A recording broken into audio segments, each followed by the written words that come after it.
Acuérdense que había una especie de, en los tesalonicenses, ignoraban cierta parte con respecto al arrebatamiento, la cual eh,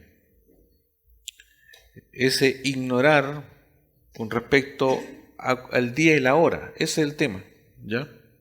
Se le había dicho verbalmente, cuando estuvieron Pablo, Sila y Timoteo en Tesalónica, de que el Señor venía pronto.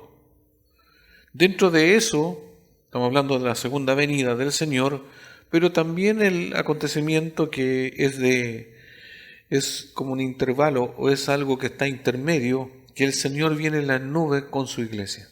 Y ahí, obviamente, si después alguien de manera personal quiere buscar más esto, hay mucha más información sobre el rapto, sobre la venida del Señor. Usted sabe que si se pone a estudiar a profundidad se puede llegar hasta confundir, porque en realidad también hay muchas posturas, que sí, que no, cuándo sucede esto, ya. Y lo explico y lo ratifico de nuevo, hermanos. Si usted, por la razón que sea, usted a lo mejor discrepa de lo que yo estoy enseñando y dice, no, mire, yo creo que no va a suceder, sino que va a venir, bueno, yo no, ¿qué quiere que le diga? Ya, porque también yo como estudioso, no a lo mejor académico, pero estudiando el mismo párrafo, y usted también si es fiel hay palabras que están ahí, y ¿qué vamos a hacer con esas palabras? Y no tienen más interpretación que la cual lo que dice. Entonces, cuando dice que seremos sacados como un zarpazo, dice la palabra en el original, bueno, vamos a ser sacados, pero no de la misma manera, porque cuando el Señor en su segunda venida final, de eso que habla Apocalipsis, viene completamente y se narra de manera específica, de una manera diferente. Viene montado en un caballo victorioso, ya con voz de man, ya con todas, y están todas las características que difieren a este acontecimiento. Por lo cual concluimos que no es el mismo. Viene con sus ángeles, ¿ya? Pero aquí no viene de la misma manera. Entonces aquí el Señor, y cuando decimos que viene, no es que el Señor aterrice aquí en la tierra y camine en la tierra, no es lo mismo. Viene en el cielo. Y nosotros somos los que ascendemos. Ahí hay una gran diferencia, ¿ya? Entonces, y obviamente cuando uno empieza a ver todas las piezas, yo digo, o como cuando decimos que esto es como un puzzle, ¿cierto? Donde todas las piezas van calzando una con otra, y hay unas más pequeñas que a lo mejor las podemos pasar por alto, pero todas coinciden. El Antiguo Testamento, aunque no habla precisamente del rapto y todo eso, pero hay ilustraciones, hay cosas que uno si las analiza concuerdan con otras, sin insertarlas de mala manera, ¿ya? Pero así como los profetas, así como no fueron abducidos, por decirlo así, no usando esas palabras, fueron sacados de la tierra, ya hay un ejemplo de eso, fueron sacados de la tierra. Y bueno, y Dios, el mismo de antes, el mismo de ayer, el mismo de hoy, o el mismo del futuro de nosotros, no puede ser lo mismo, están todos su potestad. Entonces, yo les digo esto, hermanos, porque no es tampoco poner en sus mente cosas y poner una controversia, y que tampoco sea un tema de que divida la iglesia, para nada. Simplemente para algunos les va a costar más digerir.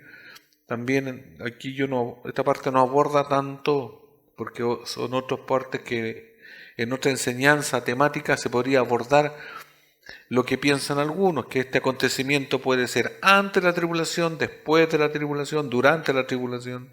Pero de acuerdo a la narrativa aquí, esto sucede antes de la tribulación, porque no se menciona. Entonces, es una idea solamente para que vayamos quedando claro. Entonces, a causa de esta ignorancia, Pablo se da su tiempo para escribirle dentro de esta carta, después del reporte de Timoteo. No nos perdamos un poco en todo lo que hemos estado estudiando.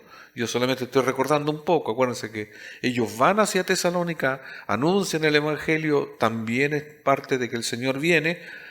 Después Pablo está preocupado cómo está la salud espiritual de ellos, porque había persecución, había muchas cosas que estaban sucediendo en su vida, ¿cierto? Y si ellos estaban madurando la fe. Bueno, todas las preocupaciones normales de un pastor, ya Pablo lo hace y ya lo estudiamos anteriormente. Él fue preocupado de su fe, que crecieran en amor, que fueran en todo eso, fue preocupado. Y dentro de eso aborda esta parte, ya este tema de cuándo viene el Señor y por qué ellos estaban con miedo, estaban desazonados porque pensaron, algunos dentro de la buena noticia que el Señor viene pronto, están los que pensaron que el pronto era ya, a lo mejor un mes, ya. Entonces esos lo tomaron, esa buena idea o buena noticia la tomaron a mal. Tanto así que algunos, como dijeron, como el Señor viene muy pronto, luego, dejaron de trabajar. ¿Cuál chileno lo haría así? ¿Para qué vamos a hacer lo que, si total? Ya, yo digo cuál chileno porque nosotros a veces si no podemos hacer algo, mejor todavía. Ya, lo dejamos para después. Entonces sucedió eso y eso produjo un caos dentro del contexto de la iglesia. Desacuerdos. Ya. Porque en opinión de algunos, el Señor viene, entonces otros siguieron trabajando, siguieron con sus cosas, ¿cierto? Y Pablo en este caso también siguió con su ministerio, pero aún él se incluye que si el Señor viniese, ya él no dejó de trabajar. Y esa es la idea de que la iglesia sigue trabajando igual, sigue funcionando en amor unos con otros, haciendo lo que tiene que hacer como la iglesia ideal ya en el Señor.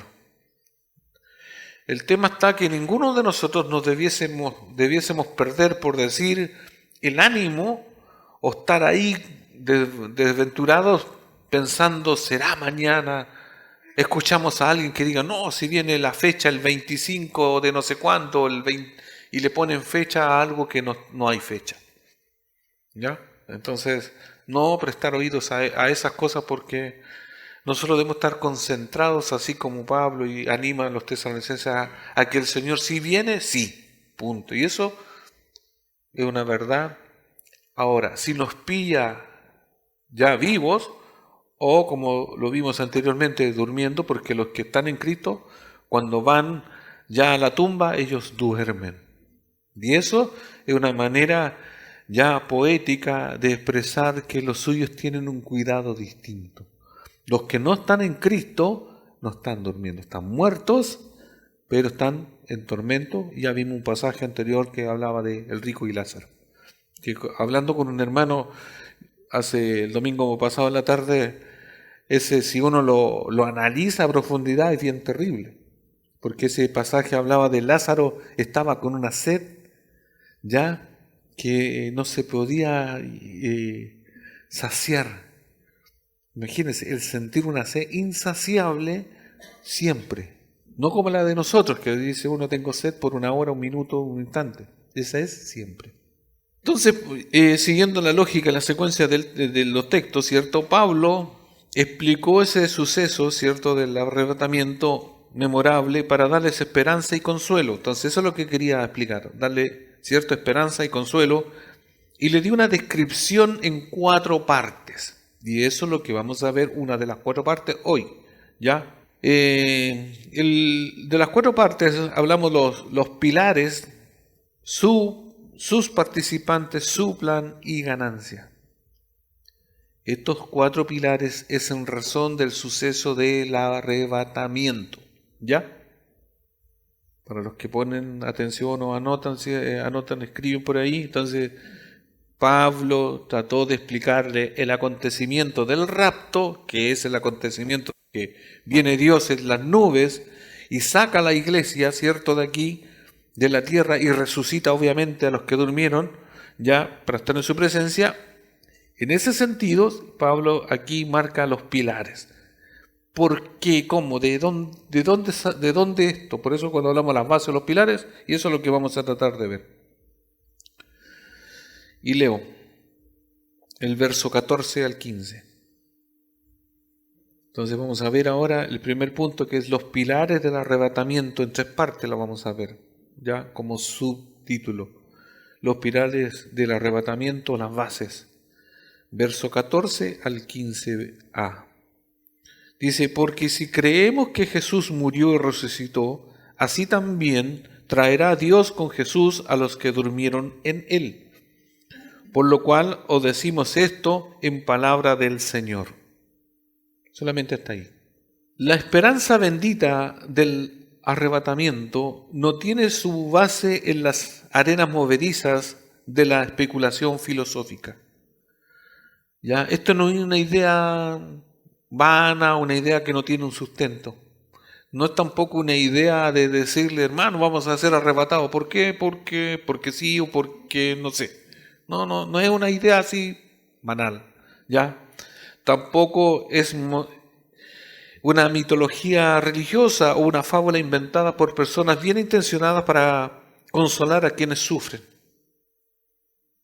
¿Ya? El rapto no es un acontecimiento que por decir es una idea de parche, es para decir, hermano, que se preocupe. O sea, ¿de qué se preocupa si hoy día usted va a sufrir un tiempo, pero mire, viene el rapto?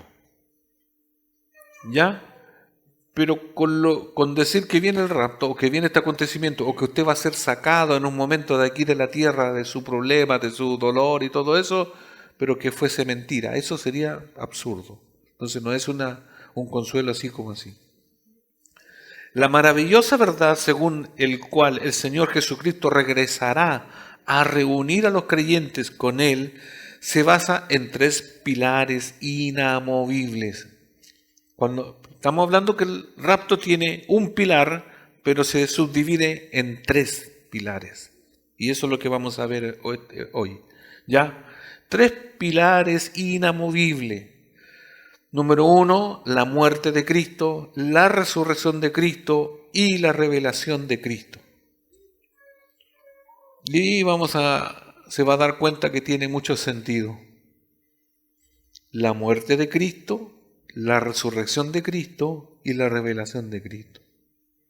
Entonces la primera que tenemos que ver es la muerte de Cristo. Dice en el pasaje 14, o sea, en el verso 14, porque si creemos que Jesús murió, acuérdense, esto es porque si creemos que Jesús murió, verso 14, porque si creemos que Jesús murió, ¿ya?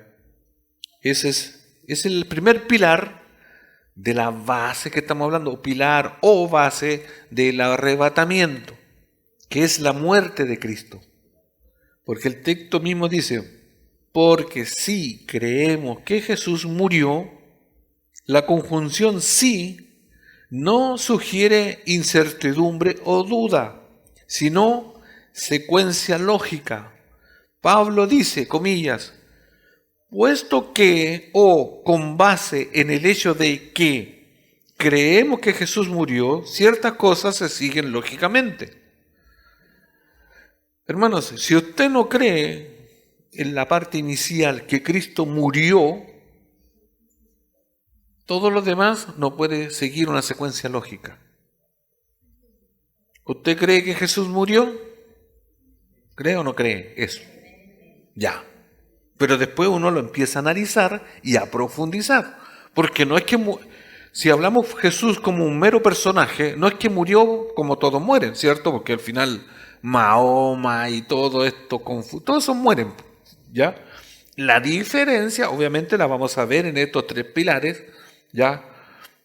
En que Cristo tiene una gran diferencia con cualquier deidad, entre comillas, con cualquier Dios que no es Dios. Porque nuestro personaje, aparte de ser humano, es Dios. Dios no puede morir. Sí, no puede morir. Pero en su humanidad quiso morir. Nótese que de voluntad quiso morir. Entregó su espíritu en un momento. Pero después siguió vivo, porque Dios no puede. En su naturaleza humana pudo morir, porque en su naturaleza, si viene como Dios, no muere y no se cumple el propósito de Dios. Si esto lógicamente nos cuesta muchas veces comprender de manera racional, es porque es así. Es difícil darle sentido porque Dios es Dios y lo diseñó así. Entonces, la base inicial es que, y esa lógica, porque si creemos que Jesús murió, ¿por qué? Porque obviamente esto viene en un encadenamiento. Si usted se pregunta, y acuérdense que nosotros las primeras veces, no sé si le pasó, pero la mayoría de nosotros cuando vimos las primeras películas de Jesús y que fue cuando fue flagelado, cuando fue encarcelado, cuando fue azotado y todo lo demás, ¿qué pensábamos nosotros? Oh, qué injusto, ¿sí o no? Y todo nos dio rabia con los sacerdotes, con los romanos, y todo nos dio antes de que muriese, ¿cierto? Todos nosotros de manera inconsciente o consciente, no sé, encontramos que no merecía morir. Aunque nosotros no teníamos idea por qué estaba muriendo, toda esa parte profunda para nosotros era ilógico. ¿Por qué tenía que morir? Y no es Dios, pensábamos, ¿cierto? Todos nosotros nos bajaba esa ira, ¿cierto? De haber pescado al Judas. ¿O no? Y encontramos a ese, cuando le escupieron en la... Yo me estoy refiriendo a una de las películas, ¿cierto? Yo creo que casi todas la vieron. Cuando el sumo sacerdote le escupe a la cara. Bueno, todas esas cosas las encontramos injustas, po. Y nosotros, siendo los más malos, estábamos mirando esa parte que era ilógica e injusta. ¿Y qué queríamos nosotros, en cierto modo? Pretender que Jesús no muriese. Estábamos de la mano con Satanás, porque cuando Pedro le dice que no tenía que subir, Pedro estaba influenciado por Satanás. Después que empezamos a leer ese pasaje, ahí uno dice, pucha, estábamos del mismo lado del maligno, ¿sí o no?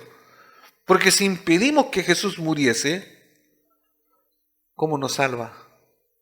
Porque tenía que haber alguien que tenía que morir en lugar de nosotros. El cordero inmolado, el cordero sustitutivo, como se hacía en el Antiguo Testamento, pero ahora con un cordero de carne y hueso. Y ahí uno dice, como que todo eso lo calza en la mente, yo creo que recién ahora. Pero antes, no, eso no podía ser.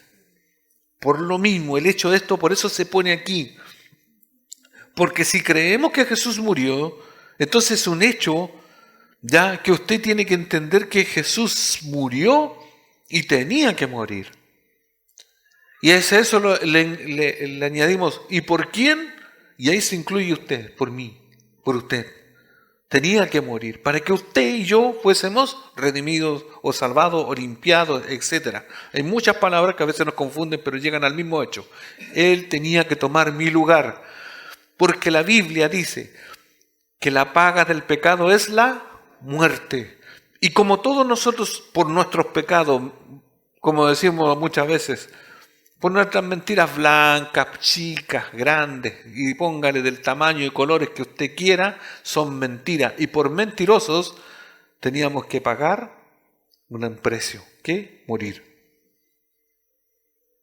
Y de ahí yo siempre usamos el pecado de mentir, porque después de mentir, ¿quién nos va a creer que yo era buena persona? ¿Quién me va a creer que yo nunca codicié algo? Nadie, porque somos mentirosos.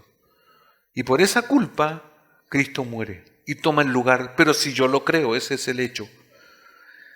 La declaración simple del apóstol resume toda la riqueza de la obra expiatoria de Cristo, que provee el fundamento necesario para la reunión de la iglesia. Su muerte, la de Cristo, ¿cierto?, satisfizo las exigencias de justicia y santidad de Dios, pagando por completo la pena por los pecados de los creyentes. En virtud de la muerte sustitutiva de Cristo, cuando, según a los Corintios 5:21 dice, al que no conoció pecado, Dios por nosotros lo hizo pecado para que nosotros fuésemos hechos justicia de Dios en él. Según a los Corintios 5:21. Al que no conoció pecado. Cristo no comete pecado. Dios por nosotros lo hizo pecado. Lo hizo cargar ese pecado para que nosotros fuésemos hechos justicia. O sea, para que Dios, por el hecho de Cristo cargar todo eso, morir por nosotros, se produce la justificación de nosotros. Conceptos que siempre se van a repetir. Acuérdense que cuando se ilustra la justificación se habla de la justicia, se habla de una deuda que para nosotros es impagable. ¿Quién de nosotros puede morir en una cruz o morir, ¿cierto?, para limpiarnos de nuestros pecados. Porque un pecador muriendo por otro pecador no tiene sentido. No se limpia el pecado, no se satisface la justicia de Dios. Tenía que morir alguien, pero que no tuviese pecado, pero cargar a la vez los pecados. ¿Se da cuenta que es medio difícil entender? Pero ¿por qué tenía que ser alguien sin pecado? Porque tenía que ser un cordero sin mancha, sin defecto. Para poder limpiar, porque si no es así, poner un cordero con una pata menos, con un ojo menos, defectuoso delante de Dios que está exigiendo algo perfecto, un sacrificio intachable. Por eso cuando Dios habla del sacrificio perfecto es Cristo solamente. Él reúne esas características. Y nosotros no. Nosotros ni para el cordero alcanzaríamos. Ya, ni el cuero nos serviría. Cristo no, Cristo perfecto. Y Él tenía que tomar ese lugar. Entonces, los cristianos han sido hechos aceptables para Dios y aptos para reunirse en su presencia.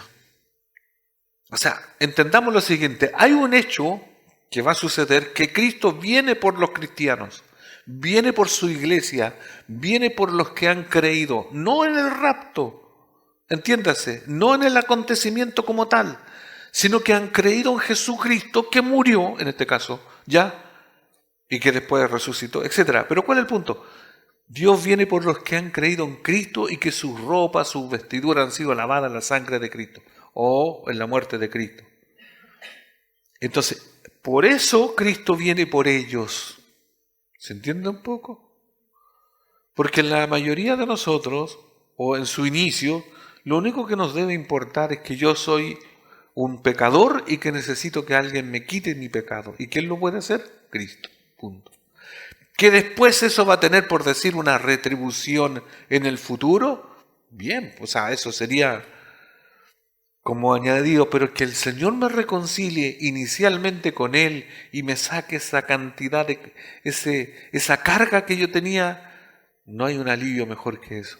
Después, si voy a ser merecedor de vivir en el cielo, de estar en un lugar con un cuerpo mejor, bueno, todo eso ya es ganancia. Jesús experimentó toda la furia de la muerte en todas sus dimensiones cuando Primera de Pedro dice, Primera de Pedro 2:24, llevó él mismo nuestros pecados en su cuerpo sobre el madero, para que nosotros, estando muertos a los pecados, vivamos a la justicia. ¿Se dan cuenta? Que él tuvo que llevar llevó él mismo nuestros pecados en su cuerpo sobre el madero, pero el hecho de llevar los pecados de nosotros en el madero, los llevó y los cargó hasta que muere. Por eso, hermanos, es importante la muerte en Cristo. Hermanos, la muerte en sí, como en la sociedad, es algo que se quiere evitar. Y convengamos también que de acuerdo a nuestra justicia imperfecta, inmunda, o con nuestro juicio ya que merece todo cuestionamiento, nosotros cuando nos conviene, y yo creo que todos vamos a estar de acuerdo, cuando nos conviene la justicia de nosotros, cuando tiene que ver con la muerte, la ejecutamos sobre ciertas personas. ¿Sí o no? Cuando concedimos que ciertas situaciones son muy adversas, muy malas, decimos, esos tienen que morir. Y andamos como una ametralladora matando a todos esos que tienen que morir. ¿Sí o no? ¿Cuánto ha matado usted en esta semana que pasó ya? Porque a veces matamos a muchos, en serio, sí. Y esto es algo que está en nosotros, porque consideramos que, ¿cómo? Si y usted se enoja. Y esa es la justicia de nosotros, de nuestra perspectiva. Pero nunca pensamos, antes de conocer a Cristo, que yo debía morir por mis pecados, porque yo sí que era buena persona, y usted también, pues. ¿Cuántas veces usted dice que usted es buena persona? Y todavía lo dice a veces. No, si yo soy buena persona, supiera usted. Bueno, pero ni lo uno ni lo otro. Entonces nosotros estamos familiarizados de cierto modo con la muerte, a eso quería llegar, pero no entendemos la profundidad de la muerte. ¿O qué muerte? Ya. Estamos destinados todos a morir en un cierto modo. El que nace tiene que morir un día. Es una decisión exclusiva de Dios. Entiéndase. Es una atribución exclusiva de Dios. Ah, pero ¿qué pasa con los que toman la vida en sus manos? Van a tener castigo y juicio eterno. Porque Dios, en Él está la vida, en Él está la muerte. Entonces, para nosotros la muerte la tenemos que mirarla de la perspectiva de Dios, no la de nosotros. Porque desde la perspectiva de Dios, Pablo dice que la muerte o el morir es ganancia, pero de la perspectiva de Dios. Eso quiere decir cuando Dios lo quiera y en la circunstancia que Él lo permita. ¿Se entiende? Porque cuando nosotros nos va mal, ahí nos queremos morir de manera instantánea. Pero no es el tiempo. ¿Cuántas veces nosotros cuando nos ha ido mal le decimos, no, Señor, ¿por qué no me llevas? Es una manera de escabullirse, pero no funciona así. Dios nos va a tener hasta cuando Él lo diga. Porque ahí el señorío de Dios está aún en la decisión de morir. Entiéndase eso.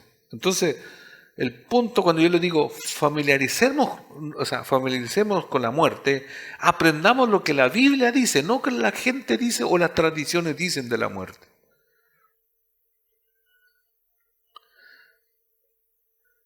Su muerte, la de Cristo, transformó la muerte su muerte transformó la muerte de los creyentes en un sueño, como lo dijimos la semana pasada. Porque por eso dice, los que durmieron. Por eso el cristiano que fallece, que para nosotros de manera natural decimos se murió, ya la Biblia lo usa un término poético y delicado y dice, los que duermen en Cristo. ¿Ya?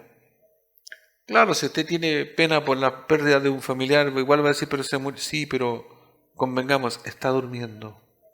Eso es lo que dice la Biblia, para hacer una diferencia con los que no han muerto en Cristo. Un pastor T.E. Wilson dice, la muerte se convirtió en sueño por la obra de Cristo. ¿Se da cuenta? Es como, dentro de esta metáfora, Dios a lo malo le llama bueno en el sentido de lo que para nosotros es algo, pucha, que no nos gusta, pero Dios lo suaviza, lo transforma. Acuérdense que en la mente de Dios todo es distinto a lo que nosotros razonamos. Generalmente es un principio que está en toda la Biblia. Nosotros tenemos que morir al yo. ¿Para qué? Para tener vida. Es todo lo contrario. Nosotros venimos de una mujer, pero la raza humana en cierto modo viene del hombre, porque primero hizo Dios a Adán. Y de la costilla de Adán salió a la mujer Eva. Chuta, no tiene lógica. ¿Se da cuenta? Siempre tenemos que dar, ¿para qué? Para no ser pobre.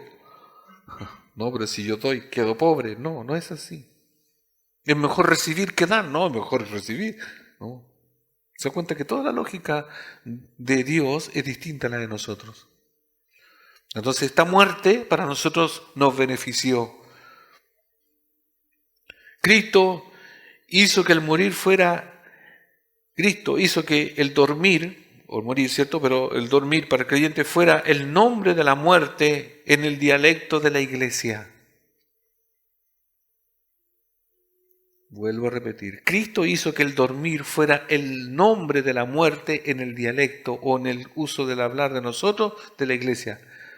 Ejemplo, Hechos 7:60 dice, y puesto de rodillas, Esteban ya clamó a gran voz, Señor, no le tomes en cuenta este pecado. Y habiendo dicho esto, durmió. Cuando los creyentes mueren, su espíritu va inmediatamente a la comunión consciente con el Señor, mientras sus cuerpos duermen temporalmente en la tumba a la espera del arrebatamiento. Hermanos, hay una salvedad y tratar de explicar algo que no es explicable. ¿Cómo es eso? Si usted piensa de manera lógica, no lo va a entender nunca, porque no tiene lógica esto. Cuando el creyente duerme o cuando alguien fallece, a no ser que le hagan un tratamiento a su cadáver, ya como las mismas momias, todo eso, todo se va a desaparecer. Los que pueden se van a cremar, ¿cierto? Van a quedar cenizas. Si alguien sufre una tragedia, va a quedar a lo mejor en el fondo del mar. ¿Y qué vamos a hacer ahí? ¿Y cómo vamos a traer ese cuerpo? Usted sí, bueno, no, yo creo que usted no va a querer ir a esta edad al Évarest y se va a congelar y va a quedar allá. ¿Cómo lo vamos a ir a buscar? Bueno, estamos hablando, yo estoy tratando de ilustrar que son cosas que yo también me he preguntado y a lo mejor usted se ha preguntado o a lo mejor ahora va a pensar, ¿qué pasa con ese cuerpo, cierto? Bueno, el punto es el siguiente, que el cuerpo, cuando se refiere a Dios, Dios va a resucitar los cuerpos, pero de una manera que yo no lo puedo explicar y la Biblia no lo detalla. Ese cuerpo se convierte en el mismo cuerpo o del mismo tipo que Jesús tuvo cuando resucitó. ¿Ya? ¿Qué se entiende? ¿Se acuerda el cuerpo que tuvo Jesús cuando resucitó? Comía, se trasladaba, ya lo dije anteriormente. Entonces, ese cuerpo vamos a tener nosotros, que es un cuerpo, como digo yo, que trasciende a la materia, que ya no es como que nos va a correr sangre, porque este cuerpo con la sangre de nosotros no puede heredar la vida eterna. Entonces, no exista la preocupación de que si mi cuerpo, mire, resulta que yo soy donante y cuando el Señor me resucite no voy a tener a lo mejor el páncreas, no voy a tener los córneas, no sé qué no voy a tener. No se preocupe de eso, porque esa no es la lógica, esa es la lógica de nosotros. ¿Y cómo si yo a lo mejor muero en un accidente y quedo? No se preocupe. El cuerpo de nosotros, este mismo, se va a ir a la tierra, eso dice la Biblia. Se va a convertir en polvo. Pero del cuerpo que Dios habla es uno nuevo, que ese es el que resucita. Que Dios saca de esta tierra y extrae uno que está diseñado para nosotros. ¿Cómo es eso? No tengo idea. ¿Ya? Ahí es donde yo no le puedo explicar, y si usted quiere imaginarse, imagínenselo, pero la Biblia no da ese dato. ¿Ya? ¿Cómo? Ahí usted solamente imagínese, pero de qué va a ser, eso se lo doy firmado, porque la Biblia dice que vamos a resucitar en cuerpos nuevos. Punto. Ya. El segundo pilar, dentro de este pilar del arrebatamiento, ¿cierto?, es la resurrección de Cristo. Ya vimos en parte, lo que concierne a la muerte de Cristo. Ahora vamos a ver la resurrección. El 14b dice, después de dice, primero dice, porque si creemos que Jesús murió, ya tenemos medianamente claro que Jesús necesitaba morir. Después dice, y resucitó. Y resucitó. Así también traerá Dios con Jesús a los que durmieron en él. La resurrección de Jesús indica que el Padre aceptó su sacrificio, le permitió ser el justo y el que justifica al que es de la fe de Jesús. Romanos 3:26. Acuérdense que este es un encadenamiento de sucesos históricos que están en la persona de Cristo. Cristo se hizo pobre, Cristo nació ya lo vimos, en un pesebre, ¿cierto?, cuando recordamos la Navidad. Todo los sucesos de Cristo, se hizo humano, ¿cierto?, vivió como cualquier persona, pero siempre sin pecado. Después llega al juicio, lo condenan, se sacrifica hasta morir, ¿cierto? Todo eso es en razón de nosotros. Cristo se hizo pobre por nosotros, para que nosotros fuésemos ricos en todas sus... ¿Se imagina? ¿Se da cuenta que toda la obra de Cristo tiene todo un significado al creyente, al que cree? Entre todo eso, Cristo murió, ¿ya? Para satisfacer la justicia de Dios. Y después de morir, no quedó su cuerpo ahí, ¿cierto? Sino que resucita. Pablo enseñó esto a los romanos cuando escribió que Cristo fue entregado por nuestras transgresiones y resucitó para nuestra justificación, Romanos 4:25. Recuerden que todos los dioses con minúscula, ya que han existido aquí en la tierra, se murieron. ¿Y resucitó alguno? Están sus huesitos o no sé qué parte les quedó, tierra, lo que sea, pero no hay resurrección de ellos. Pero de Cristo no hay cuerpo. Cantamos a veces que la tumba está vacía, porque Él resucitó. Y si Él resucitó, y si estamos en Cristo, ¿qué va a pasar con nosotros? También, ¿se da cuenta? Con la diferencia que es Él, y dice la Biblia que es en las primicias, es el primero. Siempre Él toma la iniciativa. Cristo hace lo que nosotros no podemos hacer. Entonces en este encadenamiento dice, y resucitó y así también traerá a Dios con Jesús a los que durmieron en Él. Pablo enseñó esto a los romanos cuando escribe que Cristo fue entregado por nuestras transgresiones, ¿cierto? Romanos 4:24. La resurrección de Cristo prueba que conquistó el pecado y la muerte. ¿Se da cuenta? Otro pasaje dice que venció el pecado y la muerte. La muerte no pudo sujetar a Jesús. Imagínense que cuántas cosas el hombre se atribuye como una supermente, un superlogro, pero ningún hombre ha podido resucitar a otro hombre, o ningún hombre por sí solo ha podido vencer la muerte. Ahí mire, cualquier cosa, cualquier medicamento, cualquier tecnología que trata de detener la muerte en todos los aspectos, desde el envejecimiento, desde las cosas simples, como yo a veces les digo, desde una crema para que las patas de gallo no me aparezcan, esto que ahora yo me voy a ir a poner pelo, no. Ya, para no parecer tan viejo, y tanta cosa para tratar de decirle al envejecimiento que posterior lleva a la muerte de manera natural, ¿cierto? Y tratamos todo el ser humano de detener eso. Pero al fin y al cabo no se puede. Pero Cristo venció la muerte y después de la muerte está vivo. Y eso es lo que quiere compartir con nosotros. Nosotros nos abrumamos cuando sabemos que pucha, ya de esta vida voy a morir, ya no va a haber... Sí, da pena, todo ese desapego, o pensar eso. Pero hermanos, acuérdense que lo dije el domingo pasado, para nosotros la muerte es un estado de esta a la otra, a la vida eterna. Es simplemente el saber que mi ser querido está durmiendo en un lugar mejor que acá. Entonces, es algo temporal.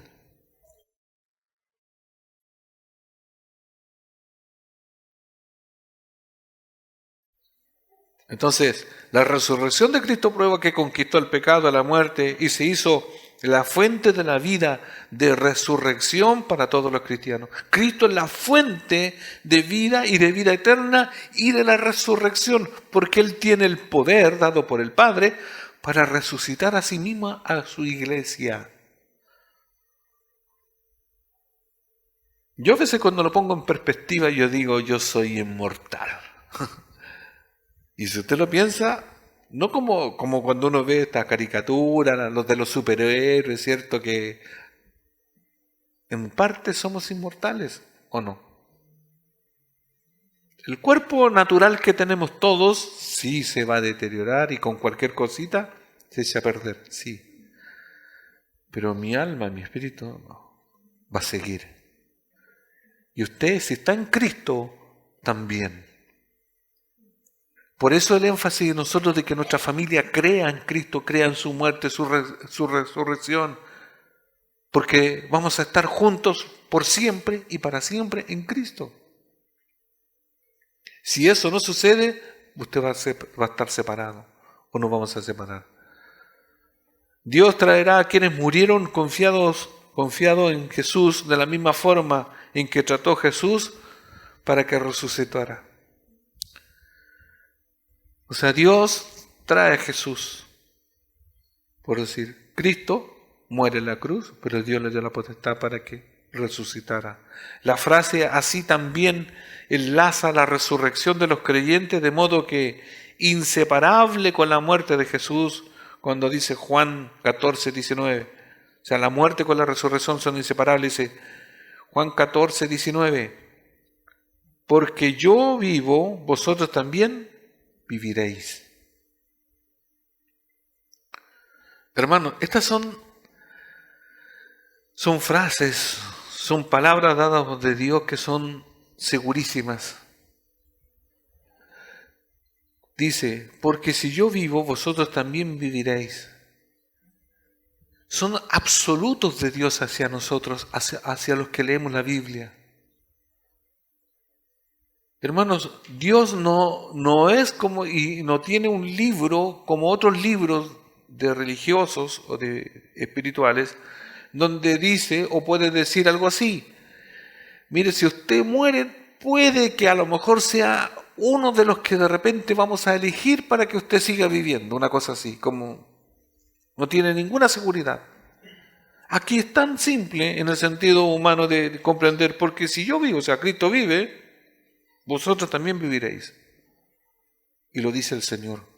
Y no dice, mire, si usted se porta bien, si usted cree en Cristo, en su muerte y resurrección, confiesa sus pecados, ¿cierto? Y ya es de Él, tiene este privilegio, de que como si Él vive, usted va a seguir viviendo. En el pasaje más detallado de las Escrituras sobre la resurrección, Pablo escribió en 1 Corintios 15. Acuérdense que hace como 2 años estudiamos solamente la resurrección. Y usamos mucho el pasaje de 1 Corintios porque ahí habla mucho de la resurrección, es un capítulo completo. Si usted se quiere animar, léalo. Cristo, el que habla de la resurrección, Cristo las primicias, luego los que son de Cristo en su venida. ¿Ya? ¿Qué son las primicias? Usando un término del Antiguo Testamento, era lo primero, lo mejor. Entonces Cristo es las primicias, lo primero es la resurrección.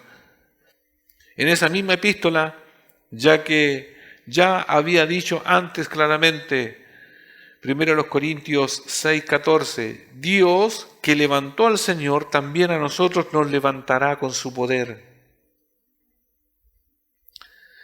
En la segunda carta de Pablo, inspirada a los Corintios, se escribió, el que resucitó el Señor Jesús, a nosotros también nos resucitará con Jesús. Hermanos, todos nosotros tenemos un acontecimiento señalado por Dios que va a suceder sí o sí, que es la resurrección, tal y cual como Cristo fue resucitado. Y este acontecimiento de la resurrección aplicó en este caso para los tesalonicenses que estaban esperando este regreso del Señor en las nubes, ¿ya? Y que la preocupación era por los que habían muerto, los que le habían precedido, ¿cierto? Pero como están en Jesús, aquí con estos otros pasajes que estoy señalando, estamos aclarando la idea de que todos en Cristo, o sea, los que han creído en Él, van a tener el privilegio de la resurrección. Para aliviar aún más sus temores, Pablo aseguró a los creyentes que traerá Dios con Jesús a los que durmieron en Él. Nótese, traerá a Dios ya con Jesús a los que durmieron en Él. Los otros creyentes que habían muerto no se perderían del arrebatamiento, sino que regresarían con Cristo en gloria. Mire, lo voy a hacer un poco simple, porque esto, cuando lo estudié, eran toda esta hoja. ¿Ya? Cuando dice, traerá Dios con Jesús a los que durmieron en Él, no sé si a ustedes les parece que cuando el Señor, porque estamos diciendo, y el texto dice que Dios viene en las nubes, ¿cierto? Y si habla que Dios traerá, Jesús traerá, ¿cierto? Se entiende de manera lógica que Él viene con personas resucitadas. Porque dice, traerá con Jesús a los que durmieron en Él. A los que están durmiendo en Él, ¿cierto? A los que ya murieron, los traerá. No tiene lógica si Dios va a venir solo y los que están durmiendo, se supone que están en el centro de la tierra, son los que van a ascender. Entonces, bueno, ¿de dónde viene y trae? ¿Cómo es la cosa? Entonces, algunos se han tomado de esto para poder especular que la Biblia tiene errores o que también hay otra postura que no encaja. ¿Ya? Lo que quiere decir en el fondo, los otros creyentes que habían muerto no se perderán del arrebatamiento. ¿Ya? Acuérdense que el griego es un poquito difícil de traducir, y los que han traducido la Biblia ahí han tratado de darle un sentido, pero el sentido no es ese que Dios viene en el aire, abajo están los que hay que subir, ya sean vivos o muertos, ¿cierto? Y que consigo trae otros, porque no tiene lógica, pues si Él va recién traer esos, o sea, los va a sacar con el concepto del rapto. ¿Se entiende un poco? Entonces, eso es lo que quiere decir, que los otros creyentes que han muerto no se perderán del arrebatamiento, así que regresarían con Cristo en gloria. La lógica del pasaje más fácil es entender que nadie se va a perder de este acontecimiento. ¿Ya? Nadie. Una vez decían, las primeras veces que yo empecé a escuchar y a familiarizarme con este tema del rapto, que si el que no creía en el rapto se quedaba aquí en la tierra. No, la Biblia habla que si usted cree en Cristo, se va. No se trata por el conocimiento, mire, si usted fue a un seminario, si la iglesia fue así o fue... Si usted es creyente, genuino, eso está asegurado. ¿Ya? ¿Se entiende? Es que está asegurado. Eso es por un designio de Dios. En la frase, en Él, vean ahí su pasaje cuando dice, y resucitó, así también traerá Dios con Jesús a los que durmieron en Él, eso es importante. Se entiende mejor si describe las circunstancias en las cuales durmieron los santos que partieron. Murieron estando relacionados con Jesucristo, o sea, siendo creyentes. Pablo usó esencialmente la misma frase en 1 Corintios 15, 18. 1 Corintios 15, 18. Dice, los que durmieron en Cristo, demostrando en la aceptación de Dios por el sacrificio expiatorio de Cristo, su resurrección, apuntala el primer pilar sobre el cual se basa el arrebatamiento. La muerte de Cristo. Y el tercer pilar, la revelación de Cristo. Ya vimos entonces el primero que tenía los pilares o las bases, porque si creemos que Jesús murió, primero la muerte. El segundo pilar con respecto al arrebatamiento, ¿cierto?, es la resurrección de Cristo.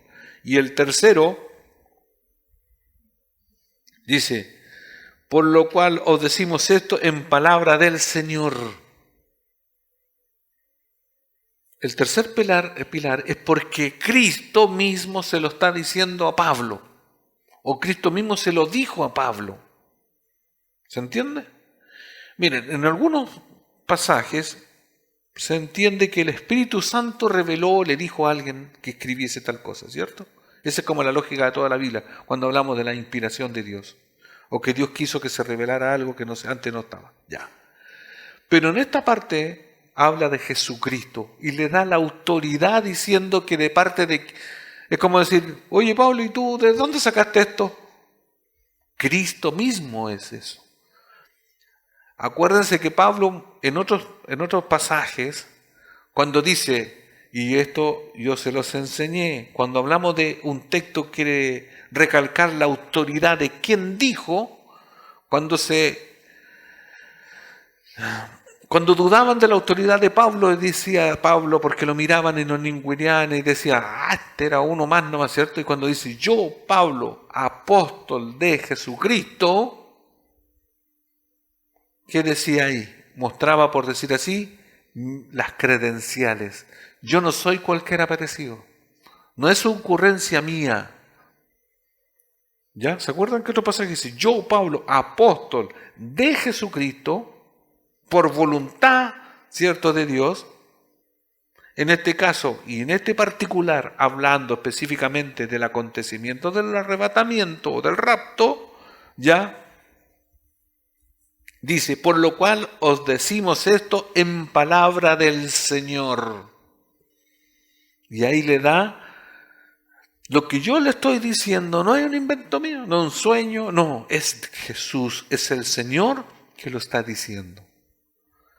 Hermanos, entendamos y convengamos que lo que está diciendo este pasaje es porque está en el contexto de toda la Biblia y toda la Biblia es inspirada por Dios. ¿Ya? No es lo mismo que se puede usar para manipular las personas o las conciencias que yo les dijese, hermanos, mañana cada uno de nosotros, cada uno de ustedes me va a traer un cajón de tomate, porque lo dice el Señor. Ya. ¿Qué van a pensar ustedes si yo les pido un cajón de tomate para mañana? No, mejor no. La mitad choclo para hacer humita. Pero si yo les pido una cosa como esa, pero uso el nombre del Señor, automáticamente, ¿qué va a pensar usted? Bueno, algunos van a decir, sí, es verdad, le vamos a llevar, ya. Pero los que son más agudos y van a pensar, ¿qué Señor? ¿El Señor José Reyes que está hablando? ¿El Señor de la Biblia? No creo, porque la Biblia no lo dice. ¿Se da cuenta? ¿Qué Señor lo dice? Por eso algunos usan en vano el nombre de Dios, diciéndole a los feligreses, el Señor me dijo, y le mandan a hacer cosas que no están escritas aquí. Y si no están escritas aquí, no lo haga. ¿Se entiende esto? Entonces, ¿sirve la Biblia a veces para manipular las conciencias de los demás? Sí, de mala manera. Lo explico un poco así porque lo que está refiriéndose el tema Pablo es serio. Y para los tesalonicenses decirle que era el Señor mismo, ya, eso era autoridad. La enseñanza de Pablo sobre el arrebatamiento no era una propia especulación, sino revelación directa de Dios. La frase, os decimos esto en palabra del Señor, tiene el tono autoritativo de un escritor inspirado que revela lo que Dios le ha mostrado. El propio Espíritu Santo guió a Pablo a revelar este suceso misterioso para los tesalonicenses y también en 1 Corintios 15, 51, cuando dice, 1 Corintios 15, 51, he aquí, os digo un misterio, no todos dormiremos, pero todos seremos transformados. ¿Se da cuenta? Que en otro pasaje, hermanos, dice clarito, he aquí, os digo un misterio. ¿Qué es un misterio? Les pregunto a ustedes. La palabra misterio, ¿qué les dice a usted? Algo que no sabía antes. Nadie lo sabía. Cuando usted dice, yo tengo un misterio. ¿Ya?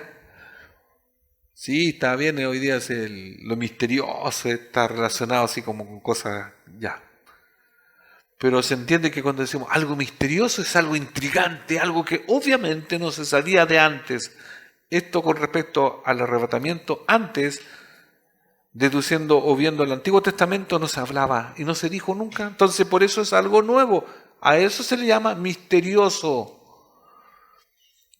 pero no tiene el sentido místico. ¿Ya? Es algo que en un tiempo se ignoró o no estaba, pero que ahora sí está. Miren, no le demos más vuelta a eso.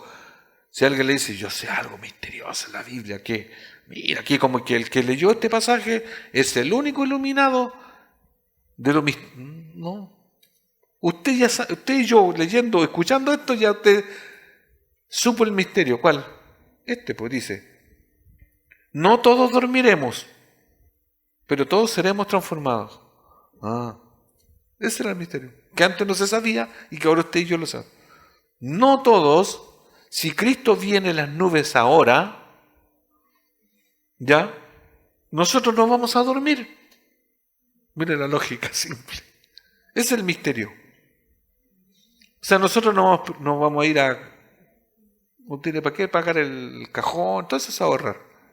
¿Ya? ¿Por qué? Porque si no va a venir por nosotros, no vamos a dormir. En ese sentido. ¿Se entiende? Ahora, eso para algunos fue un misterio.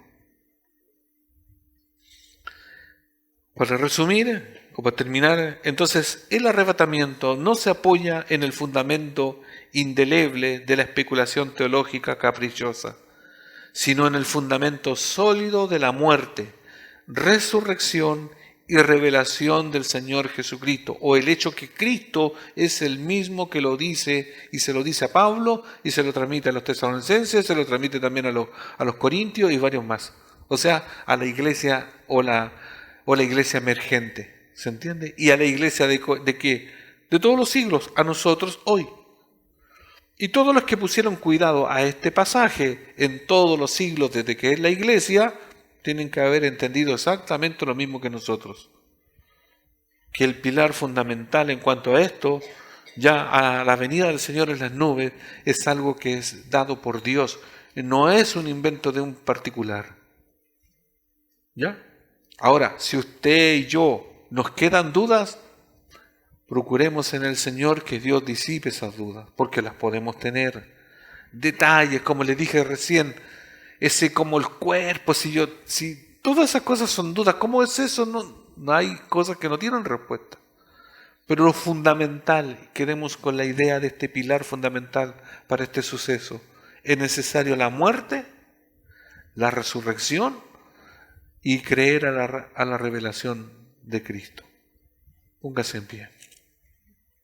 Hermanos, iglesia, este mismo pilar que habla de la muerte, resurrección y la revelación de Cristo, yo lo llevo al plan de la salvación, funciona igual. ¿Por qué? Porque para que usted tenga vida eterna, más allá del rapto, como un acontecimiento, pero para que usted tenga una vida eterna, que es un acontecimiento significativo o más significativo, ¿cierto? Es necesario que crea en Cristo que murió por sus pecados, que murió y resucitó. Y resucitó porque también usted va a resucitar. Y en la cruz fue propicio toda la paga de nuestro pecado. Mire, usted puede pensar que ha cometido los pecados más grandes de todo el universo. Sí los cometió. Pero aún así, todos esos tienen perdón de parte de Cristo. Arrepiéntase, confiese sus pecados, porque Cristo le perdonará. Porque Él vino en su primera venida, cuando le recordamos, cuando le cantamos, vino como Salvador, vino a salvar, no a condenar. Entonces, usemos ese acontecimiento para que nos favorece. Cristo vino a salvar, a morir, a satisfacer la justicia de Dios. Crea en ese hecho. Usted no tiene que hacer nada. Como nada. Usted no tiene que hacer sacrificios de otros índoles que no están en la Biblia.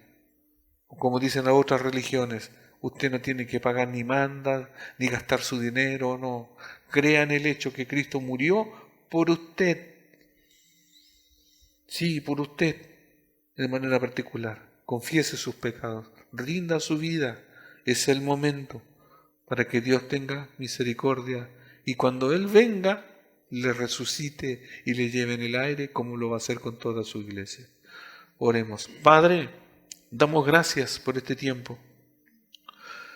Gracias, Señor, por todo lo que conlleva sus escrituras, cómo son tan perfectas, cómo cada detalle con respecto a su muerte, lo que significó, lo que significa, lo que conlleva a la muerte, la resurrección, cómo usted se ha encargado de que cada acontecimiento se cumpla. Gracias, Señor, porque usted hace que creamos en usted, aun cuando nos resistimos, aun cuando de manera lógica decimos creer en usted, pero usted pone un creer distinto. Que ese creer que provoca el Espíritu Santo nos lleve al arrepentimiento, nos lleve a la vida eterna, que así sea, que nos lleve a un día al acontecimiento del rapto si estamos vivos o si no, cuando estemos durmiendo. Señor, ayúdenos a que la Iglesia cada día se santifique en su verdad, que es su palabra. Señor, gracias en el nombre de Jesús. Amén.